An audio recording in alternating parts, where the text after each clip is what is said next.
Jackson is in a perfect position here. He doesn't bite on the double move. I mean, this is textbook as far as the technique that you would.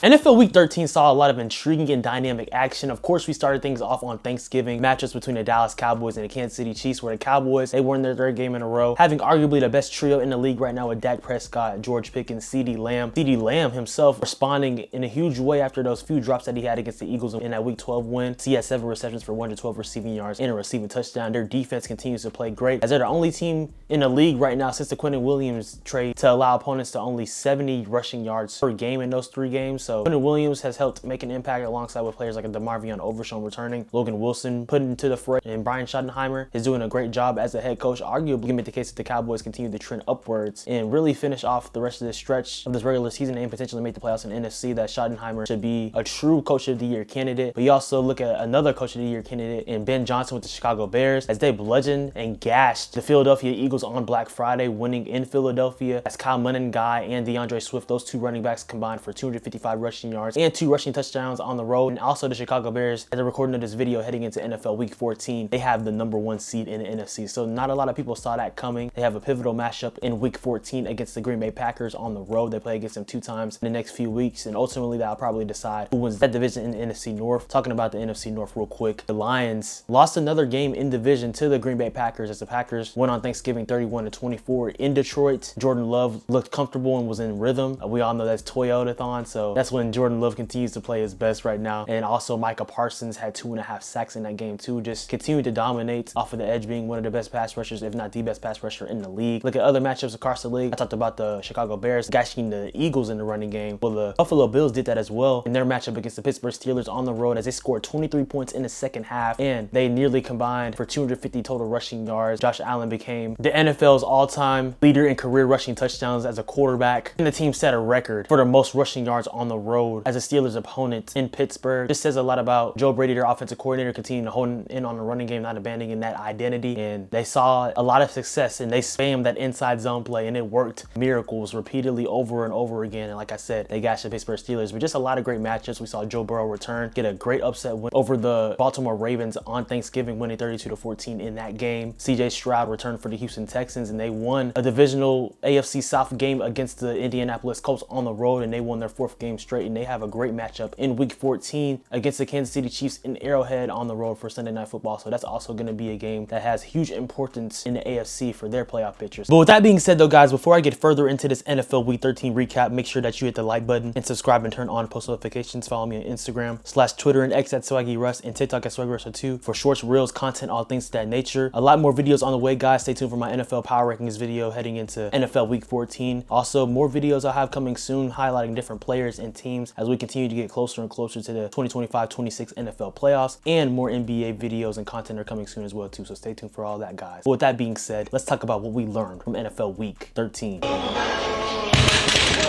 I'd rather die!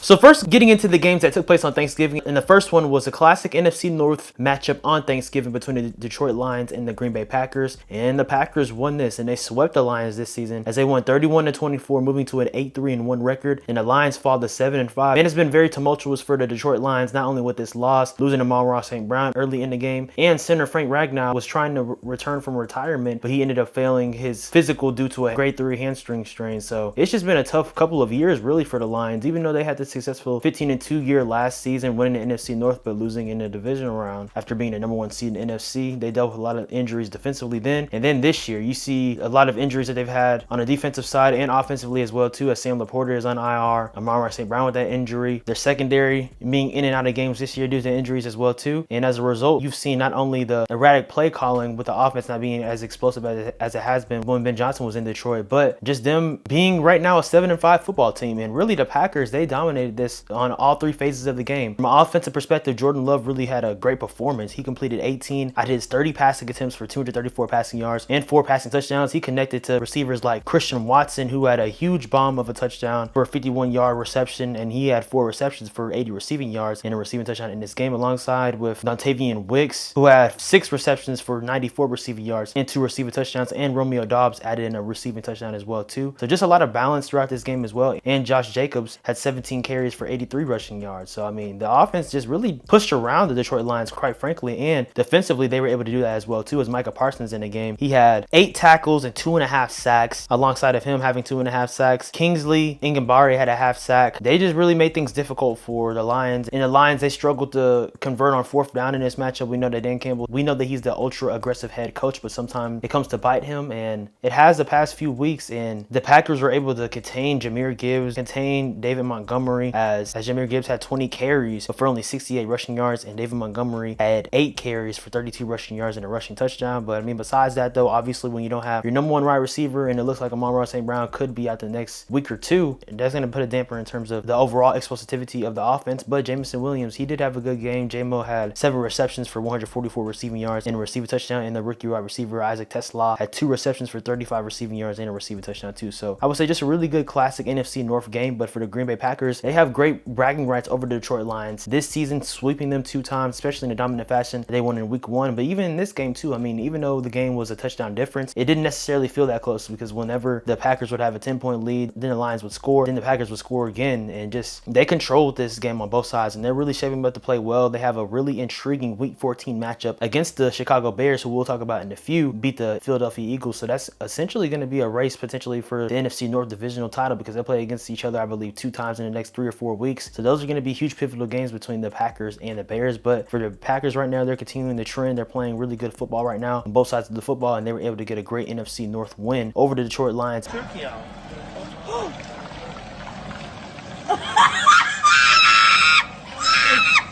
It's just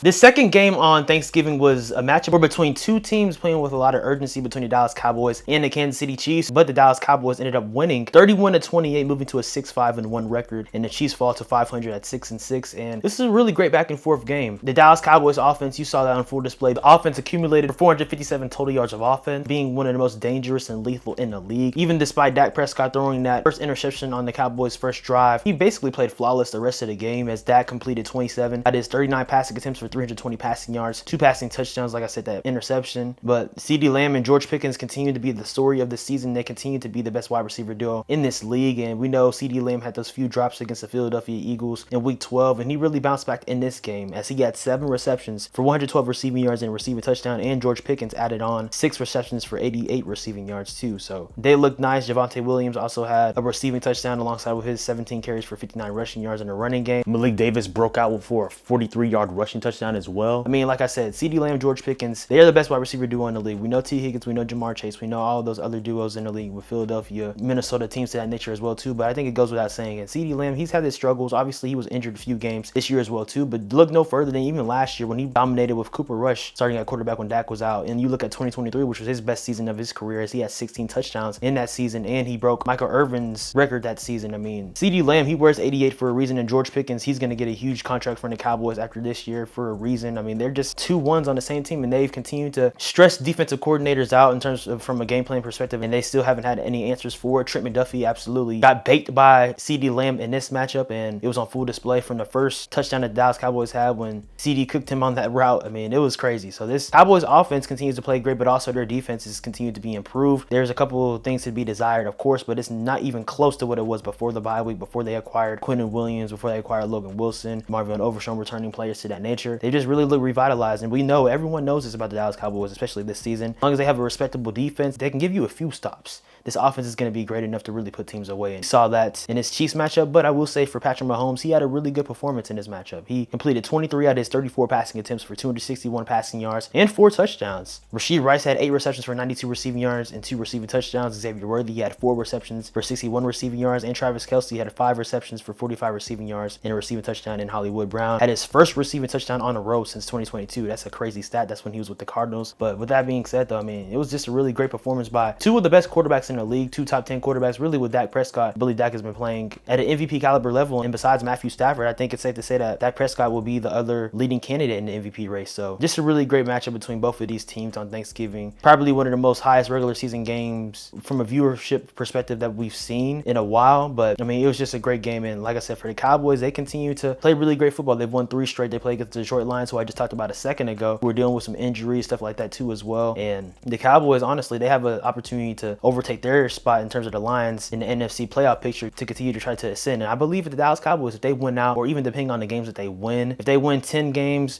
I think they can win. And like I said, it depends on the games that they win or lose potentially. But if they win 11 games, I think it goes without saying that they'll make the playoffs. If they win 11 games and miss the playoffs, I mean, handshake to them. But I don't think that's going to be the reality, because other teams in the NFC, like I said, the Packers and Bears are going to end up playing against each other, the Seahawks and Rams, stuff like that too. So something is going to give in that playoff picture. Same thing with the Panthers, Bucs. So the Cowboys, they have a great opportunity to really control their destiny and get back into that playoff picture. And I think that no one wants to see the Cowboys in the playoffs, because they're playing hot football. Like I said, their offense is one of the best, if not the best in the league, and their defense is continuing to improve. But for the Chiefs though, I mean, a lot of people talk about this looks like the end of the dynasty, or they're just not playing good football. And I will say that they're not playing great football. Their offense did play really well, and their offense has still been one of the best top 10 offenses in the league. But just from an overall consistency standpoint, it just hasn't been the same in terms of them winning one-score games like it was in 2024, stuff like that as well too. So for the Chiefs, I mean, for them, if they were to essentially win out and go 11-6, say for that example, I think they'll make the playoffs. If they go 10-7, then that's where things get kind of shaky and rocky, because you're looking at a lot of teams in the race in the AFC, like the Texans, like the Ravens, Steelers, that division in the AFC North. I mean, that's going to probably just have one team representing that division. But you look at the Broncos, Chargers. I mean, the Broncos probably going to win the AFC West now. But the Chiefs, man, I mean, this is uncharted territory for them. Also the Bills as well too. But I just think that the Chiefs are still going to make the playoffs. I have to believe it to see that they're not going to make the playoffs. And if they do, even if they are as a wild card, you still can't count out the pedigree and overall sustainability of this team with the Chiefs. But I will say though, in recent years though, that stuff doesn't matter in terms of a playoff perspective. Usually the better team wins. So we'll see for the Chiefs right now. They're dealing with some adversity. For the Dallas Cowboys, they're continuing to play inspired football. They're playing for 94 from Marshawn Nealon, God rest his soul. And they're playing complementary football. And like I continue to say about Brian Schottenheimer, even though the Cowboys started off slow and stuff like that too as well, I think that he deserves to be in the Coach of the Year race with the likes of the Mike Vrabels, the Ben Johnsons, coaches of that nature. Schottenheimer is doing a great job of really revitalizing that culture in Dallas, and they got a great win over the Chiefs on Thanksgiving, moving to a 6-5-1 record. This game was the absolute surprise of Thanksgiving, as the Bengals went into Baltimore in the return of Joe Burrow, winning 32-14, moving to a 4-8 record, and the Ravens fall to 500 at 6-6. Like I said, the return of Joe Burrow, that really makes a huge difference, because the Bengals are 3-0 with Joe Burrow starting this season. They're 1-8 with everyone else starting, which included their lone win over the Steelers on Thursday Night Football earlier this season with Joe Flacco starting. So the Bengals, they really just walked into the Ravens trap and essentially took over the trap. And Jamar Chase, I mean, he continues to thrive against the Ravens. We saw that especially last year. I believe he had a 200-yard receiving game on Thursday Night Football last season, even though they lost that. It was insane. But Jamar had 7 receptions for 110 receiving yards in this game. And of course, T. Higgins wasn't in this matchup because he had concussion the week prior against the Patriots. But Yoshi Voss was able to step up as he had a receiving touchdown as well too. And Joe Burrow, even though he had been out since week 2 suffering a turf toe injury against the Jaguars, I think he looked pretty sharp. He really didn't look too rusty. They definitely dropped back a lot as he completed 24 out of his 46 passing attempts for 261 passing yards, 2 touchdowns, no picks, was only sacked once. That made a huge difference. And I think also the running game with Chase Brown, as he had 15 carries for 78 rushing yards, that also helped aid Joe Burrow to really free him up and things of that nature as well too. And their tight end Tanner Hudson had a receiving touchdown. In the defense, they played great. I mean, like I said about the Ravens, they took over the trap. The Ravens had 5 turnovers. Lamar had an interception and 2 fumbles. And really the Ravens, they just looked very inconsistent throughout the season. Even their winning streak, I mean, they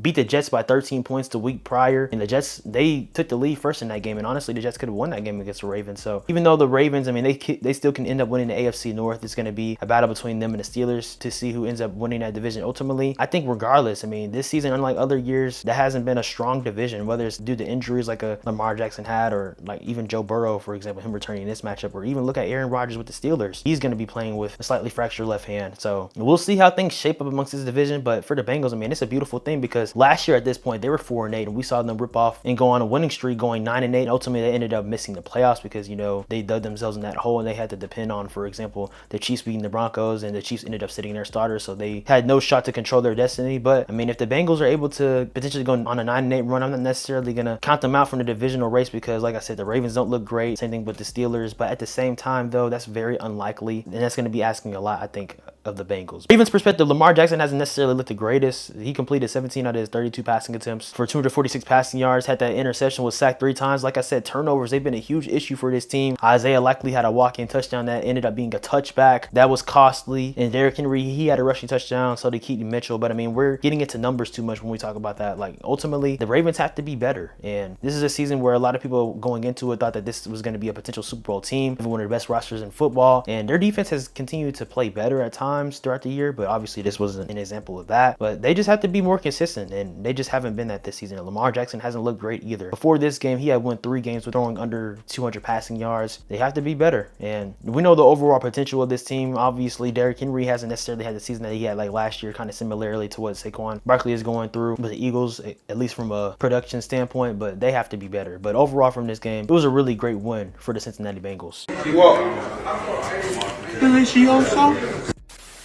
Upset game, but at this point really should it be an upset because the Chicago Bears went to Philadelphia on Black Friday and beat the Eagles 24-15. We're even up 24-9 at one point, and they moved to a 9-3 record, and the Eagles fall to 8-4. And I mean, I'm not surprised by this at all. And if you look at the Eagles offense, it is something to behold in the most negative connotation possible. Like, there's no creativity, there's a lot of stagnancy, complacency. The Eagles moved to 1-4 when Jalen Hurts has 30+ passing attempts. And honestly, with this franchise right now, it seems like a lot of entitlements in terms of they just think that they can line up in certain ways against opposing teams and just dominate them, and that's not the case. Their offensive line isn't the same. We know and recognize the injuries they've had from a Lane Johnson perspective, Landon Dickerson, Cam Jurgens, and overall you see a result of, for example, Saquon Barkley not having remotely even half the season that he had last year, breaking 2,000 rushing yards. Jalen Hurts, yes, he's been risk adverse throughout this season, but the Chicago Bears, who have led the league in total interceptions this season, as they forced Jalen Hurts to throw his 2nd interception of the season, and they forced the fumble recovery on Jalen Hurts on the tush push, stopping that too. So the Bears, I mean, they just played great in this game, and they were able to compromise not only the Eagles offense, but the Eagles defense, which has been one of the best in the league. The Bears absolutely gashed them in the running game, in a game that was very cold with a lot of different conditions and things of that nature, a lot of wind. Kyle Monangai and DeAndre Swift ended up combining for 255 rushing yards, as Kyle Monangai had 22 carries for 130 rushing yards and a rushing touchdown, and DeAndre Swift had 18 carries for 125 rushing yards and a rushing touchdown. Also thought Caleb Williams played solid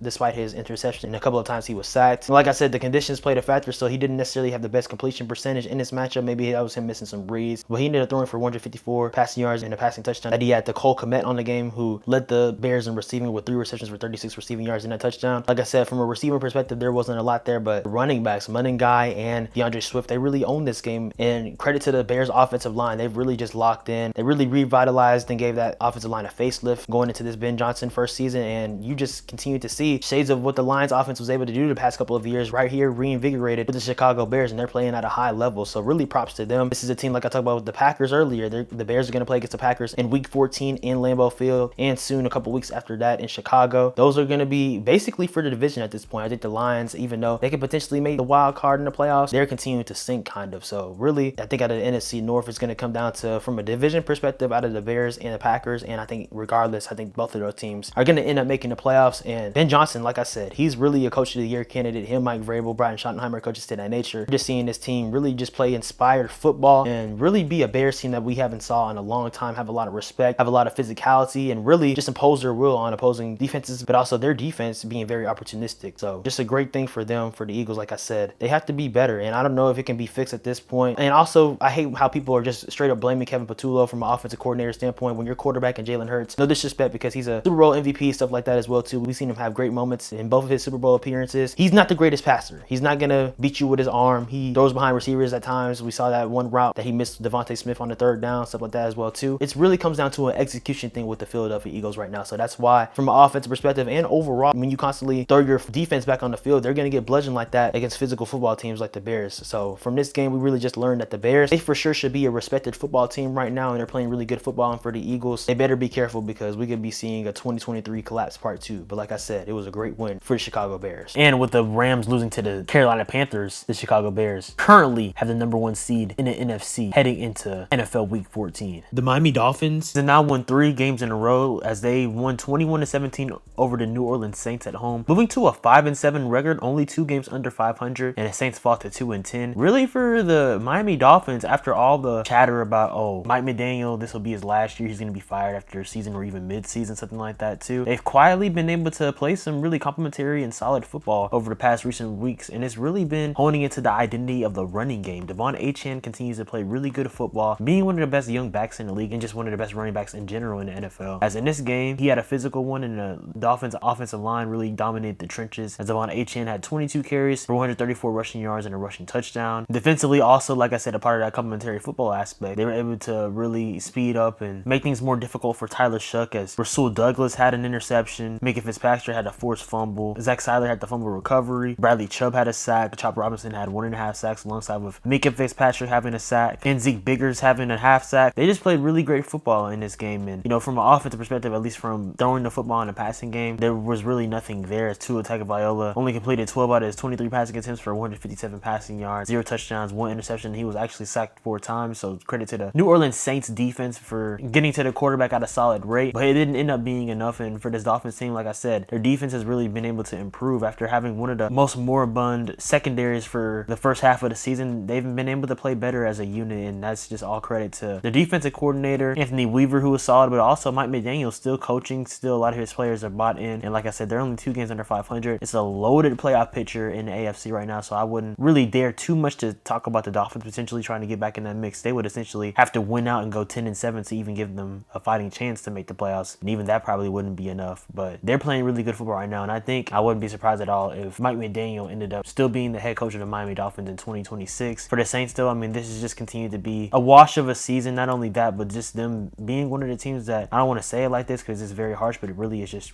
true.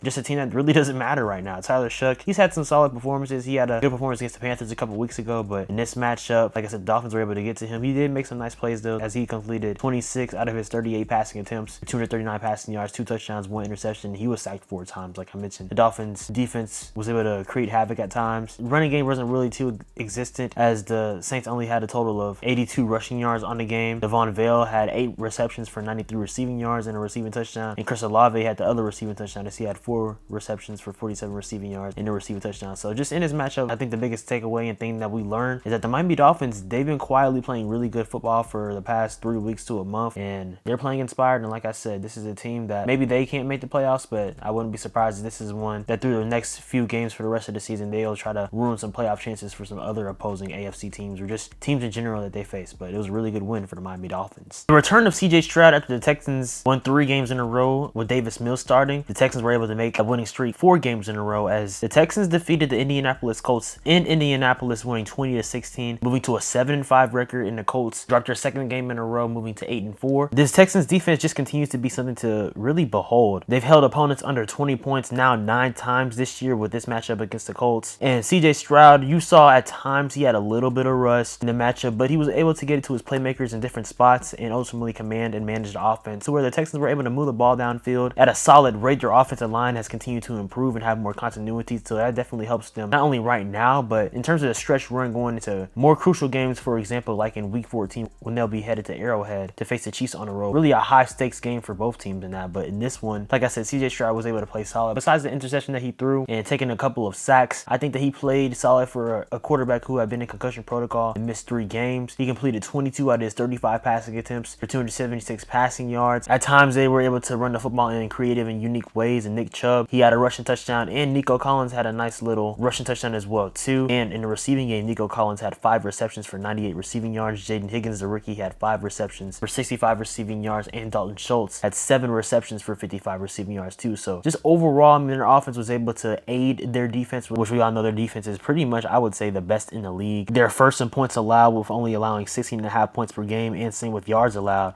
as they only allow a little bit under 266 yards per game too. So it's just remarkable and definitely something to behold. Speaking of the defense, Sheldon Rankins had a sack, and the Texans pressured Daniel Jones on 64% of his dropbacks, which essentially translates to 17 total pressures on his 27 passing attempts. So just really an impressive and disruptive performance from their defense. Talking about things from the Colts perspective, though, sucks that Sauce Gardner literally got hurt with a calf injury on that first drive, and it looks like he's going to miss a few weeks due to that calf injury. So that's going to be something that limits at least their overall creativity from a playmaking standpoint in the secondary for the next few weeks. Daniel Jones, it's crazy to me that he's playing with a fractured fibula. This is an injury that I had earlier this year, not just only the fibula, but a tibia and fibula. So just for him to be playing through that and honestly not looking too injured, that's a great thing. Obviously, Shane Steichen is a little bit more limited in his play calling. Like, Daniel Jones not going to be able to get out of the pocket like that. We saw that on full display against the Texans in this game. But in this matchup, Jones completed 14 out of his 27 passing attempts for 201 passing yards and 2 touchdowns. Jonathan Taylor, I think that he ran solidly, but the Texans, they were able to stop him at will. For example, in that 4th down in the red zone, the Texans were able to stop him him and forced him to a fumble. And in the game, Jonathan Taylor had 21 carries for 85 rushing yards. Some of the impressive performers from the Colts perspective was Alec Pierce. Alec Pierce is one of the most underrated receivers in football. His catch radius is absolutely insane, and we saw that in a few of his receptions in this game, as he had 4 receptions for 78 receiving yards. And the rookie tight end Tyler Warren, who was dealing with a little illness, had a receiving touchdown in the game too. So it was just a classic, really good AFC South matchup, which this division really has a lot of high stakes now. With the Colts losing this game and the Jaguars winning over the Tennessee Titans, the Jaguars right now, at the recording of this video heading into NFL Week 14, are the #1 team in the division in the AFC South right now. So we'll see how things continue to trend in that race. It's going to be a 3-horse race between the Jags, the Colts, and the Texans. And in this game, though, it was a really good win for the Houston Texans, who are playing really good football, winning 4 games in a row, having a 7-5 record after starting the season off 0-3, and they have a really pivotal and crucial matchup in Week 14 against the Kansas City Chiefs on the road. A surprising outcome here, but honestly, when you look at both of these teams, especially how underwhelming the Falcons have been this year, it really isn't too much, as the New York Jets got their 3rd win this season, moving to a 3-9 record, winning 27-24 over the Atlanta Falcons, and the Falcons fall to 4-8. The Jets, man, they looked really solid. Breece Hall in the running game, as he had 19 carries for 68 rushing yards and a rushing touchdown. Tyrod Taylor, not only him completing 19 out of his 33 passing attempts for 172 passing yards and 1 touchdown, he also was able to get involved at a solid rate in the running game. He had 8 carries for 44 rushing yards and a rushing touchdown, just proving to be one of the more solid and best backups in the league. And he's been able to play decent football. Even in Week 12, when they lost against the Baltimore Ravens, they played solidly collectively as an offense, even scoring first in that game. And Aiden Mitchell, the wide receiver, the young second-year wide receiver that they traded for in that Colts trade where they sent Sauce Gardner to the Colts, Aiden Mitchell had a really good performance in this one, as he had 8 receptions for 102 receiving yards and a receiving touchdown. And just not only that, but their defense was able to be disruptive as well too. Tony Adams had a sack, Michael Clemens had a sack, and they were able to make key plays when they needed to really overall limit the Atlanta Falcons offense. I don't think that the Falcons offense looked necessarily bad. I think it's more about their defense, especially being under the defensive head coach in his second year, Raheem Morris. That has not been necessarily the biggest strength of this team in the past 2 years. But for Kirk Cousins, I didn't think he played horrible. He completed 21 out of his 33 passing attempts for 234 passing yards and a passing touchdown. If anything, you can make the argument that they should have leaned more on the running game, as Bijan Robinson had a really good game, having 23 carries for 142 rushing yards and a rushing touchdown. Tyler Algier also had a rushing touchdown as well too, and the receiving touchdown came from David Sills. So I think this is just a really good matchup between both teams. Really 2 teams that aren't going to be in the mix at all for the playoffs. Going to be teams that are going to have high draft picks, but overall this is the NFL and both teams had something to play for. And for the Jets, as we all know, this has been a shaky season. It took them a while to get their first win. They were able to get their 3rd win of the season in this matchup, moving to a 3-9 record over the Atlanta Falcons. Pretty much chalk between the San Francisco 49ers and the Cleveland Browns, as the 49ers dominated this game over Cleveland, winning 26-8, getting their 9th win of the season, moving to a 9-4 record, and the Browns fall to 3-9. Like I said, chalk in this performance. Brock Purdy, I think he played really well, especially after the up and down game that he had against the Carolina Panthers. He was able to really just settle in and make plays when he needed to and distributed the football, as he completed 16 out of his 29 passing attempts for 161 passing yards and 1 touchdown, no interceptions in this game. So that's a solid thing for him, as he's continued to get acclimated after missing some time this season. Christian McCaffrey continues to hold things down, not only in the running game but also the receiving game, as McCaffrey had 20 carries for 53 rushing yards and a rushing touchdown in the receiving game. Maybe not as electric as it has been in previous weeks, but he also had 21 receiving yards. George Kittle was also able to make some plays, as he had 4 receptions for 67 receiving yards. And Juwan Jennings had a receiving touchdown too. Just really in combination with that, their offense just being able to make plays when they needed to, and their defense really limiting the Cleveland Browns, who are the definition of conservative right now, and especially with Kevin Stefanski, as he's trying to ease things in with Shedeur Sanders, which, I mean, you can argue with, of course, you don't want the quarterback to turn over the football at a high rate and stuff like that as well too. But also, when your quarterback is getting sacked 3 times, when the running game maybe isn't as explosive as it could be, even though I think Quinshon Judkins had a solid game, as he had 23 carries for 91 rushing yards, also converted that 2-point attempt. I think Shedeur has shown that he has a skill set to be a quarterback that can throw the ball downfield, and what do you have to lose besides the game, which you clearly already have 9 times this season and have only won 3. Might as well try to let Shedeur let it rip. We'll see how things go for the Browns. I think Shedeur has an opportunity, and he's shown that he has a skill set at times in flashes to potentially be the answer. I know the Browns had 2 first-round picks in 2026, so they could be exploring that, but I mean, that's why in this game, besides that amazing touchdown pass that Shedeur Sanders had to Harold Fannin, they weren't really able to do much, and they weren't able to support this defense, who, and Myles Garrett is having an absolutely generational type of season, who, and most likely, I believe that we can guarantee, Lord willing, that he stays healthy, that Myles Garrett is going to break the NFL sack record. Already has 19, only needs 4 more sacks to break that record that is tied by Michael Strahan behind, and TJ Watt with 22.5. So it looks like, based on Myles Garrett's wristband, his goal is 25 sacks. I think he'll be able to get that. He can potentially even get more. But when you have an offense and a team overall that is really inept and doesn't support the great defense that the Browns have, you're going to get a result like this, where your defense constantly gets thrown back on the field, and at some point when you're so winded and fatigued, they're going to end up letting points. So that's the reality of what the Browns are right now. They've been one of the doormat franchises of the NFL for years now. And for the San Francisco 49ers, after an injury-riddled season last year and even this year too, they've been able to handle that adversity and get their 9th win of the season and really continue to stay in the mix, not only in the NFC playoff picture, but still even have a fighting shot in their own division in NFC West under teams like the Los Angeles Rams and the Seattle Seahawks. I'm now talking about another team in the NFC West where everyone talking about the league, including me as well too,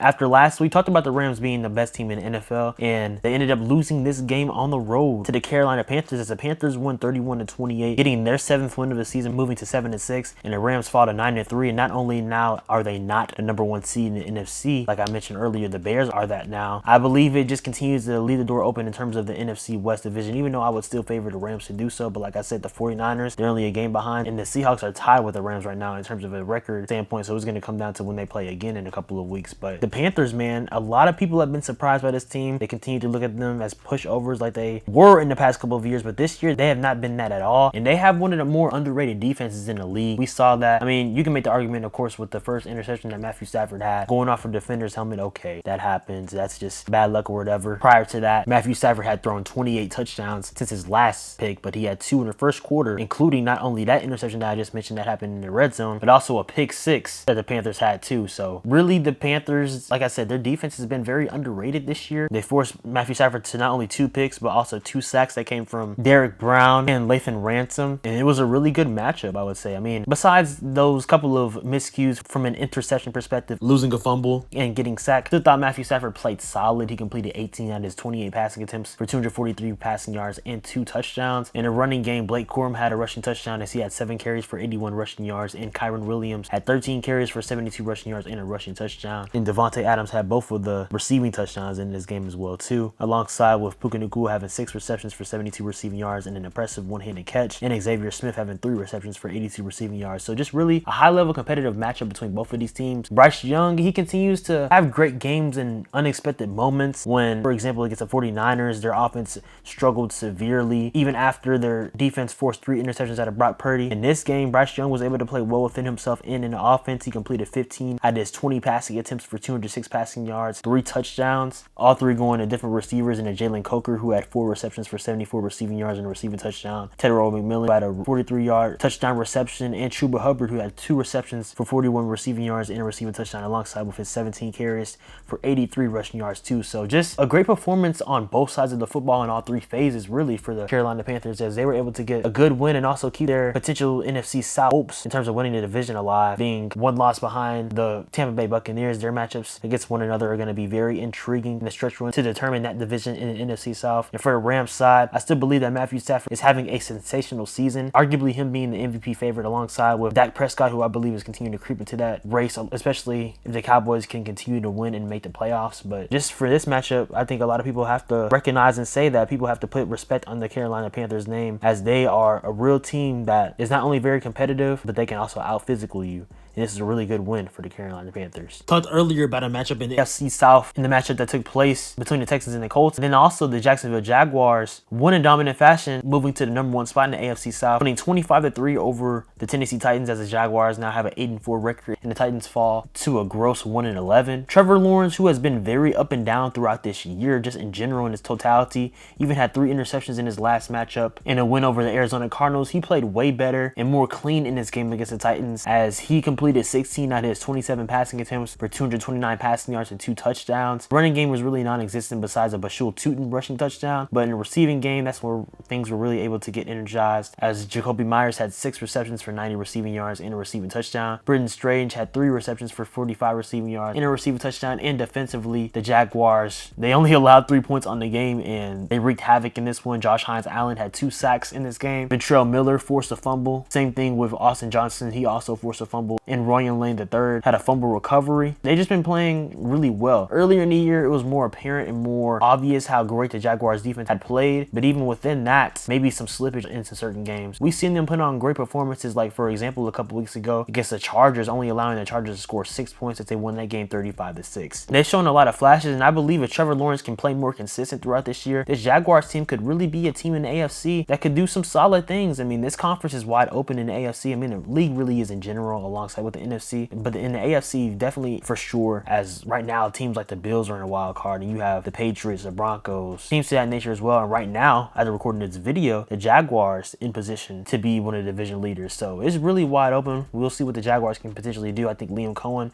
is another coach that you have to mention in terms of being a coach of the year type of name. Obviously, only one coach can win it, but he's really helped bring this franchise to a place where it definitely was not the past 2 years, and they've been playing really good football on both sides. So it's just a great win for them. The Tennessee Titans, they're not good. I don't like to say that teams suck, they're trash, or shite, but I mean, you can call them what you want. They're just not an organized football team at all right now, and they're lacking in direction. I believe Cam Ward has a lot of potential. I've said that throughout this year, but this team is just not good, and he was dealt a bad hand being drafted there. But from this game, though, it was a really good win and a dominant one for the Jacksonville Jaguars. This game was a really good matchup between the Tampa Bay Buccaneers and the Arizona Cardinals, as the Buccaneers won 20-17 over Arizona, as they now have a 7-5 record, and the Cardinals fall to 3-9. And don't let the Cardinals 3-9 record fool you. They've lost a lot of one-score games this year, and this being another one. But with that, I mean, regardless if you lose one-score games, if you end up losing, that just shows that you're a team that can't execute and make the plays needed to win the game ultimately. And the Buccaneers, you know, with coming off of an embarrassing Sunday Night Football loss on national TV to the Los Angeles Rams, they were able to rectify some things. Baker Mayfield getting hurt in that game, he was able to play in this one, and I think played solidly. Didn't have to do too much as he completed 18 out of his 28 passing attempts for 194 passing yards and passing touchdown. And they finally got the return of Bucky Irvin, who had been out, I believe, since week 4, dealt with not only a couple of injuries, but just some mental health stuff as well too. So you love to see the young man back on the field, and I think that he was solid for his first matchup in some time, as he had 17 carries for 61 rushing yards and a rushing touchdown. Chris Godwin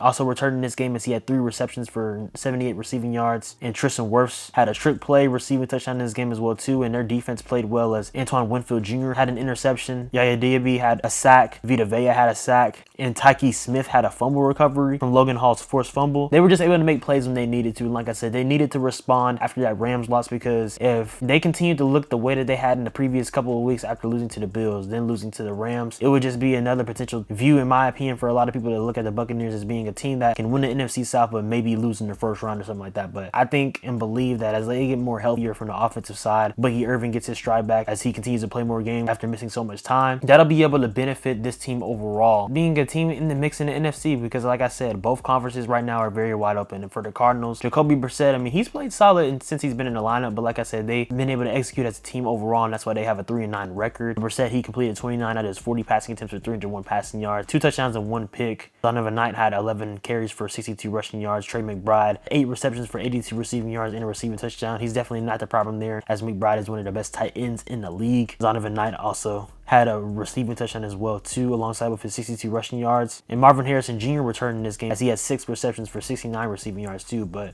overall, it was just a close game that really the Buccaneers needed more, not only from a confidence perspective, but just really to position them to continue to stay ahead of the Carolina Panthers, who I just talked about a little bit earlier, who were trying to get in that mix and prevent the Bucs from winning their 5th consecutive NFC South title. But from this game, it was a really good executed win for the Tampa Bay Buccaneers. Oh, fuck.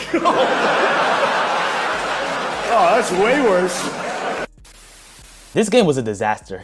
I mean, for sure if you're a Vikings fan, but even if you're a fan of offense, because both offenses weren't really able to do anything. But the Seahawks defense, like I talked about with the Texans, same thing with the Broncos, and we'll talk about them later. They continue to be one of the best defenses in the league, and the Seahawks got their 9th win of the season, shutting out the Vikings, winning 26-0, as they're now 9-3, and the Vikings fall to 4-8. And there's so many layers and different angles I could talk about this game with. Let's highlight the Seahawks defense, as Ernest Jones had that crazy pick 6 that Max Brosmer threw, which was very reminiscent of what Will Levis did a lot for the Titans in 2024, but that was a crazy play, and they forced Max Brosmer to throw 4 interceptions. I mean, there's really not much to talk about from the Vikings perspective, at least from their offense thriving at all. Really, the question continues to loom about Justin Jefferson. A lot of people have kind of created this narrative about him wanting to ask out, and obviously he would be justified in doing so. The unstable quarterback play, him having career low numbers because of the lack of quarterback production this season, him only having 2 receptions for 4 yards in this game. And if you want to look at that comparison, the Seahawks defense alone accumulated for 4 catches in the 4 interceptions that they had, with 121 yards in that pick 6 touchdown that Ernest Jones had. So it's just embarrassing for the Vikings right now. JJ McCarthy, he's not ready right now in terms of being a quarterback that can be reliable and make proper reads and really just play competent football within the Kevin O'Connell system. And then in combination with that, him having these injuries, which I'm not going to say that he hasn't been injured, you know, him being in a concussion protocol, that's fair, but they've been very weird in terms of the timing of them, I would say. Like, he's not playing well. Boom, that happened with the concussion right now, and also the ankle knee injury that he ended up having earlier this year when Carson Wentz was starting. But besides that, though, really mostly we're going to talk about the Seahawks perspective in this game. Like I said, offense wasn't great on both sides, as Sam Darnold only threw for 128 passing yards. He was actually sacked 4 times. Don't forget that this Vikings defense is very solid, but when you have abysmal quarterback production, your defense is going to end up giving things up. But like I said, Sam Darnold didn't really have a great game. He was sacked 4 times. Jackson Smith-Njigba only had 23 receiving yards, but it didn't matter really ultimately. Like I said, the Seahawks defense was the main culprit in terms of Seattle dominating this game. Zach Charbonnet had a rushing touchdown in this game as he had 14 carries for 52 rushing yards alongside of that touchdown. Ernest Jones, like I mentioned, he had that pick 6 touchdown, and he also had 2 interceptions for the game. Rick Woolen had an interception. DeMarcus Lawrence forced a fumble that Ty Okota recovered, and then DeMarcus Lawrence also had a sack. Byron Murphy II had a sack. Leonard Williams had a sack. Drake Thomas had a half sack, and Kobe Bryant had an interception, and Boy Mafe forced a fumble. So I mean, it's just insane disruptivity that the Seahawks had on this game, forcing 4 interceptions, forcing 4 sacks, forcing Max Brosmer to have a 32.8 quarterback rating, which is awful. Yeah, I mean, that's the biggest thing to really take away from the Seahawks team. And they have a great opportunity to still win an NFC West. We saw the Rams lost to the Panthers, and the Rams and the Seahawks play again against each other in week 16. It's going to be for the division. We know the 49ers are right there behind both teams, but you can kind of say, unless these teams go on a little losing streak, that it's probably going to be between the Rams and the Seahawks. This is a team that could ultimately have 3 teams in the NFC playoffs, depending on how other things go and how teams look in the NFC. But yeah, man, the Seahawks defense, that's just the biggest thing that we learned from this game. For the Vikings, they're going to need to bring some competition in 2026 from a quarterback perspective, whether that's trading for a Mac Jones or looking at different options, maybe a Kirk Cousins reunion, but that's kind of hard because of the contract that he has right now. They have to do something right now because you don't want to waste Justin Jefferson, an all-time great talent at the wide receiver position, because if it continues to loom like this, the constant instability at the quarterback position, like I said earlier, he would be justified in requesting a trade at some point. But ultimately, from this game, it was a great win for the Seahawks, who are continuing to thrive and play at a high level, especially on the defensive side. So for the Black Friday game, I talked about the Philadelphia Eagles getting gashed in the run game by the Chicago Bears. Well, this is very similar from the Steelers' perspective, as the Buffalo Bills gashed the Pittsburgh Steelers, as the Bills dominated the Steelers at home in Pittsburgh, winning 26-7, moving to an 8-4 record, and the Pittsburgh Steelers fell to 6-6 at a 500 record. This game was 7-3 at halftime, and then we saw Joey Bosa with a strip sack on Aaron Rodgers, which was recovered by Christian Benford for a touchdown, and also Christian Benford had another interception on Mason Rudolph. And like I said, the Buffalo Bills gashed the Steelers in the running game. They ran so much inside zone, and the Steelers had no answer to it. It was just embarrassing, and the epitome of your pride getting taken away from you. Josh Allen was just able to hand the ball off to James Cook, to Ray Davis, as they ended up together combining for 206 rushing yards. And in this game, Josh Allen became the NFL's all-time leader in career rushing touchdowns by a quarterback, and the team set a record for the most rushing yards by a visiting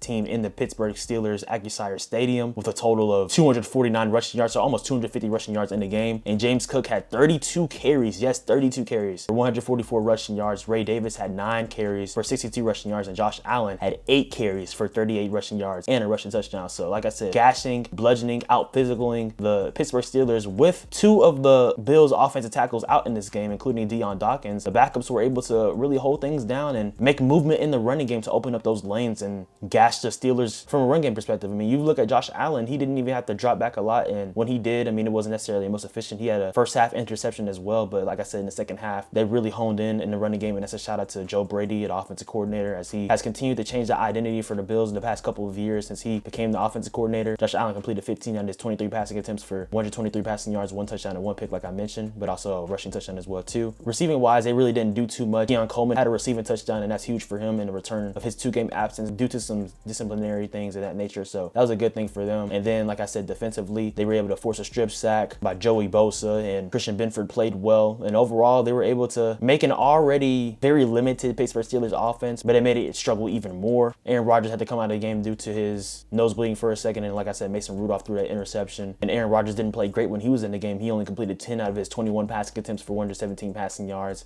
And he was also sacked once. And he's also remembered dealing with that left hand fracture as well too. So a lot of adversity right now for the Steelers. Their lone touchdown and lone points of the game came from Jaylen Warren, as he had 10 carries for 35 rushing yards and a rushing touchdown too. So right now the Bills, it's going to be very intriguing to see them line up and match up against the New England Patriots in week 15 in Foxborough. That's going to be a huge pivotal game, because if the Patriots win that again, that'll be a sweep on a season series for the Patriots, and that'll lock up the division for them in the AFC East. If the Bills win that opens things back up to potentially the Bills winning their 6th consecutive AFC East title in the division. So that would be huge for them. So we'll see about that. But this is a great response for the Buffalo Bills in this game to get a win over the Steelers in dominant fashion, especially after the way that they were dominated from an offensive perspective against the Texans on Thursday Night Football in week 12, as Josh Allen was sacked 8 times. This is a great response for them. It was a really good win for them, as they now have an 8-4 record. Another chalk game between the Los Angeles Chargers and the Las Vegas Raiders, as the Chargers won 31-14, moving to an 8-4 record, and the Raiders fall to 2-10, being officially eliminated from playoff contention. But like other teams, they've been eliminated for a while now at this point. And the Chargers, they look really well in this matchup, hoping to get Amarion Hampton back soon. And Justin Herbert, I think he played solidly. I mean, he didn't necessarily have the most passing yards in this game. He was sacked 3 times and he did throw a pick, but they were able to hone in on the running game, which is Jim Harbaugh's identity, and that thrived them well, as Kamani Vital had 25 carries for 126 rushing yards and a rushing touchdown. Jared Patterson also had 11 carries for 54 rushing yards and a rushing touchdown. And Justin Herbert was able to complete 15 out of his 20 passing attempts for 151 passing yards, and 2 passing touchdowns that he had, one to Ladd McConkey and the other that he had to Quentin Johnson. Just a solid performance from them on offense, but also defensively. The Chargers defense had 5 sacks. They had an interception that came from Tony Jefferson. Tuli Tuipulotu had 2 sacks on the matchup. He was playing at a high level. Diana Henley had a half sack. Bud Dupree had a sack. Khalil Mack had a half sack. And Derwin James Jr., the versatile player that he is, also had a half sack in this game as well too. So just a lot of insane production for them on defense that really helped wreck this game for them. We know it's been a constant struggle for the Raiders. They fired Chip Kelly after their week 12 loss against the Cleveland Browns. So there hasn't been a lot to play for them, except for a high draft pick at this point, and ultimately a lot of turnover potentially in this roster in 2026. But for the Chargers, Justin Herbert actually suffered, I believe, a fracture in his left hand or something like that too, and he's actually getting surgery. So I guess kind of a similar circumstance to Aaron Rodgers, but he's still hoping to play next week in week 14 against the Eagles on Monday Night Football. I guess them playing on Monday, that extra day, helps that aspect and him being able to be available for that. But that's definitely something to monitor for them as well too.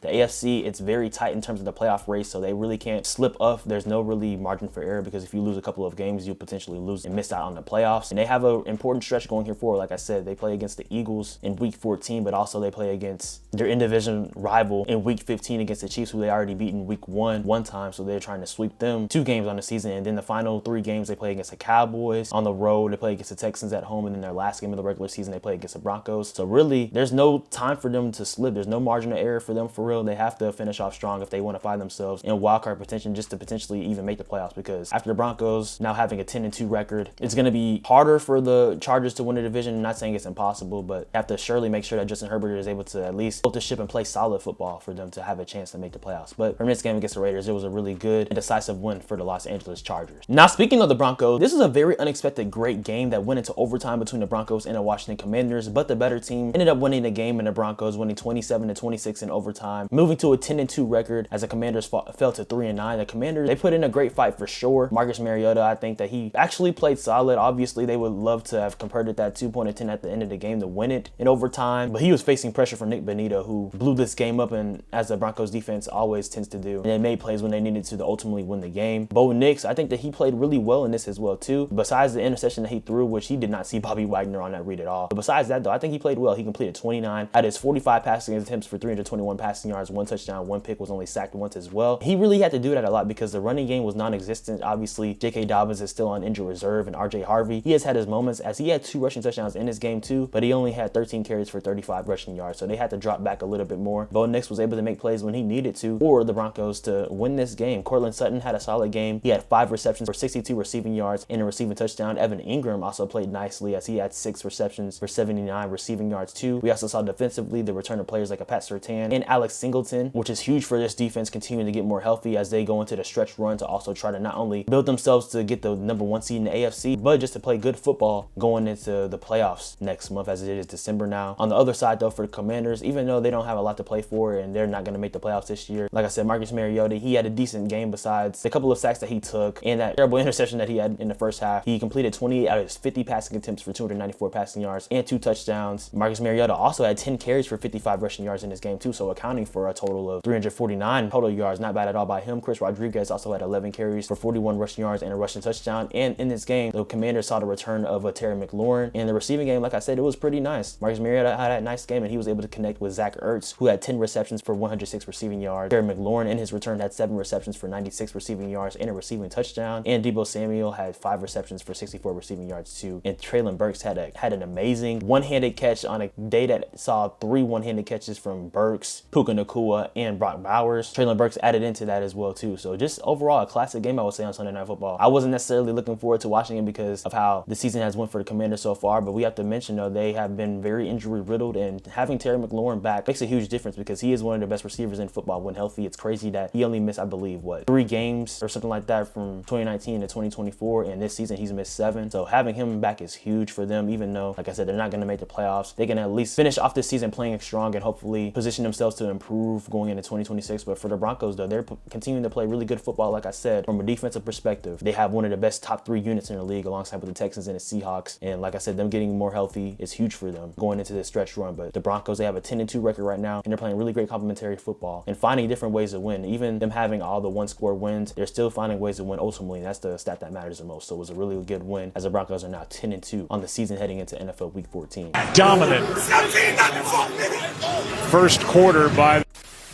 For the final game of NFL Week 13, we saw the New England Patriots and New York Giants on Monday Night Football, and the Patriots dominated, winning 33-15, moving to an 11-2 record, winning their 10th straight game, and the Giants fall to the reverse record, being 2-11. This game was essentially over at halftime. It was 30-7. That Marcus Jones punt return really ignited things for the Patriots overall. Drake May was able to cruise control throughout this game as he completed 24 out of his 31 passing attempts for 282 passing yards and 2 touchdowns. He connected to players like Hunter Henry in the receiving game as he had 4 receptions for 73 receiving yards. Keyshawn Boutte had 4 receptions for 35 receiving yards and a receiving touchdown. And Kyle Williams had a receiving touchdown as well too, and a 33-yard reception for a touchdown. Just a smooth game, man. Like I said, they owned really every phase of this game. Marcus Jones has been one of the best special teams players of this season and really just in general the past couple of years. Defensively, they're missing players like a Milton Williams, but it still didn't hurt them, especially against the Giants. As Harold Landry III had a sack, Elijah Ponder did as well too, and they were able to really contain this Giants offense, which besides Jackson Dart, who has had his moments throughout this season so far in his rookie year, we all recognize and know that this team is bereft of talent, especially with injuries like Cam Scatterblue and Malik Neighbors being out. The lone touchdowns for the Giants came from Jackson Dart as he threw a pass to Darius Slayton for a receiving touchdown, and Devin Singletary had a rushing touchdown as he had 12 carries for 68 rushing yards. But yeah, man, the one thing about the Giants though, especially with Jackson Dart, they need to protect him. He needs to be more wise in terms of getting out of bounds and stuff like that too. He took a lot of scary hits in this game, and like I said, for the longevity of his career and overall to be able to play the position at the quarterback level in the NFL nowadays, you have to be able to protect yourself and keep yourself out of harm's way. So hopefully he continues to do that. But Drake May, man, he has had an amazing season, still only 23 years old. For sure an MVP candidate, I would say. No one expected this type of success from the New England Patriots, and that's why also I think Mike Vrabel is running away this Coach of the Year award. They're the first team in the NFL with 11 wins right now. Currently have the #1 seed in the AFC right now as well too. That conference continues to be wide open in my opinion, especially with teams like the Patriots, the Broncos, even the Jaguars to an extent right now. Teams to that nature not having the most playoff experience, but that makes it just more appetizing from a fan's perspective in terms of finding out who potentially will win the AFC and how those playoffs will go in that conference. But overall though, it was a really great win and dominant one for the New England Patriots as they were able to win this one on cruise control going into their Week 14 bye week. So what did we learn from NFL Week 13? Well, from my perspective, we learned that every game has significant importance now from both conferences. If your team is in the hunt or if your team currently has a playoff spot, every game matters, man. You really can't afford too much of a margin of error. If you look at currently a playoff picture for both conferences, the top 9 teams in both conferences, most teams are either at 500 or one game over 500. From a record standpoint, the AFC consists of multiple teams with the Patriots and the Broncos who have 10 plus wins, and the Bears right now, as they're the #1 seed in the NFC with a 93 record, the Rams right behind them with a 93 record, and then teams like the Eagles, Bucs, and the Seahawks of course being a wild card right now because they're behind the Rams in their own division. It just makes the stakes very high right now, and it's just a beautiful time. We all know that after Thanksgiving, that's when football truly starts. Everyone is hunting to the playoff race. I'm intrigued to see what the final teams will look look like, because it's not going to be in the order that we have most likely right now. Teams are going to cannibalize each other in terms of schedule, in terms of playing each other in division and things of that nature as well too. So a lot is on the line, and that's the beautiful thing about football at this point of the season as we march into December, as we are in December right now, getting into next month in January, where it'll be up for sure, and it'll be time for these teams to truly separate themselves and see who are true Super Bowl contenders, who are frauds, who right now just aren't ready for the moment yet. We're going to learn that very, very soon. Y'all guys, let me know in the comments down below what y'all learned from NFL Week 13. A lot more content on the way, guys. Like I said, stay tuned for my NFL Power Rankings video heading into NFL Week 14, hopefully coming on Wednesday, if not Wednesday. Then Thursday ahead of the Dallas Cowboys and Detroit Lions Thursday Night Football matchup. A lot of heat on the way. Also, separate NFL videos that I'll be making soon, like I mentioned in the intro. Stay tuned for that, and NBA content, Marvel, DC, pop culture, all things of that nature. Make sure that you subscribe and turn on post notifications. Follow me on Instagram/Twitter and X at SwaggyRuss. On TikTok at SwaggyRuss2 for shorts, reels, and all stuff like that as well, guys. Y'all keep being blessed. I love y'all. Know that you matter. God has created you with a beautiful purpose in his image and his likeness. Y'all are forever legendary. I appreciate you always. Y'all have a good one. Y'all keep being blessed.